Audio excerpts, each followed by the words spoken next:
రాష్ట్రంలో మళ్లీ ఎండల తీవ్రత పెరిగే అవకాశం ఉంది. రుతుపవనాల కదలిక తగ్గడంతో వానలు తగ్గి ఎండలు పెరుగుతాయంటున్నారు అధికారులు. 2-3 డిగ్రీల ఉష్ణోగ్రతలు పెరిగే ఛాన్స్ ఉందన్నారు. ఇవాళ కొన్ని జిల్లాల్లో తేలికపాటి వర్షాలు కురుస్తాయని, మిగతా అన్ని జిల్లాల్లో పొడి వాతావరణం ఉంటుందని తెలిపారు.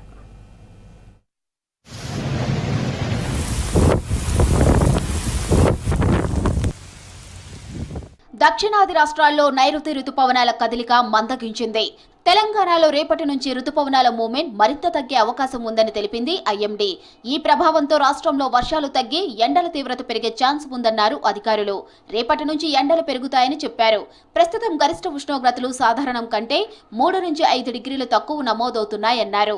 రేపటి నుంచి 2-3 డిగ్రీలు పెరిగే అవకాశం ఉందని తెలిపారు. మందకొడిగా ఈ యొక్క నైరుతి రుతుపవనాలు అనేవి కదలిక అనేది ప్రస్తుతం కనిపిస్తుంది. సో రానున్న 4-5 రోజులు కూడా కొన్ని జిల్లాల్లో మాత్రం తేలికపాటి వర్షాలు కనిపించినప్పటికీ కూడా ఎక్కువ శాతం మనకి పొడిబారిన వాతావరణం అనేది కనిపించే అవకాశం అయితే స్పష్టంగా కనిపిస్తుంది. రానున్న 2 రోజులు కూడా కొన్ని జిల్లాల్లో తేలికపాటి వర్షం ఉన్నప్పటికీ కూడా తర్వాత క్రమేపీ కొంచెం ఎండ తీవ్రత అనేది 1-2 డిగ్రీలు పెరిగే అవకాశం అయితే కనిపిస్తుంది. ప్రస్తుతం కనుక చూసుకున్నట్లయితే ఎండ తీవ్రత కూడా 35 డిగ్రీల కంటే దిగువ స్థాయిలోనే ప్రస్తుతం కొనసాగుతుంది. 2వ తారీఖు నుంచే మనకి ఎండ తీవ్రత 1-2 డిగ్రీలు పెరిగే అవకాశం అయితే కనిపిస్తుంది. రాష్ట్రంలో కింది స్థాయి గాలులు వీస్తున్నాయన్నారు వాతావరణ శాఖ అధికారులు. పశ్చిమ దిశ నుంచి వీస్తున్న గాలులతో రాష్ట్రంలో ఇవాళ తేలికపాటి వానలు కురిసే అవకాశం ఉందన్నారు.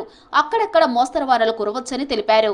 బంగాళాఖాతంలో కానీ అరేబియా మహాసముద్రంలో కూడా అయినప్పటికీ కూడా మనకి మందకోటి వాతావరణం వల్ల మనకి గాల్లో ఉన్నటువంటి తేమ కూడా కొంచెం తగ్గినప్పటికీ కూడా ఈరోజు రేపు రాష్ట్ర వ్యాప్తంగా కూడా ముఖ్యంగా చూసుకుంటే ఇటు భద్రాద్రి కొత్తగూడెంలోను ఇటు ఉమ్మడి మహబూబ్ నగర్ జిల్లాల్లో తేలికపాటి నుంచి మోస్తారు వర్షాలు, ఈవెన్ సిటీకి కూడా తేలికపాటి వర్షం అయితే కనిపిస్తుంది.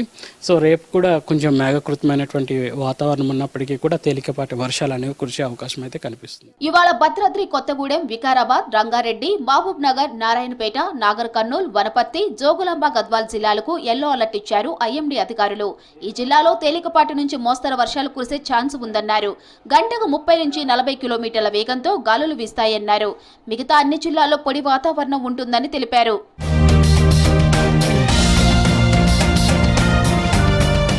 నైరుతి ముందుగానే పలకరించినా రాష్ట్రంపై ఆ ప్రభావం పెద్దగా కనిపించడం లేదు. మొదట 3-4 రోజులు భారీ వర్షాలు కురిసినా గత 2 రోజులుగా మళ్లీ ఎండలు మొదలయ్యాయి. జూన్ మొదటి వారంలో ఎండల తీవ్రత మరింత పెరగనుందని తెలిపింది ఐఎండీ.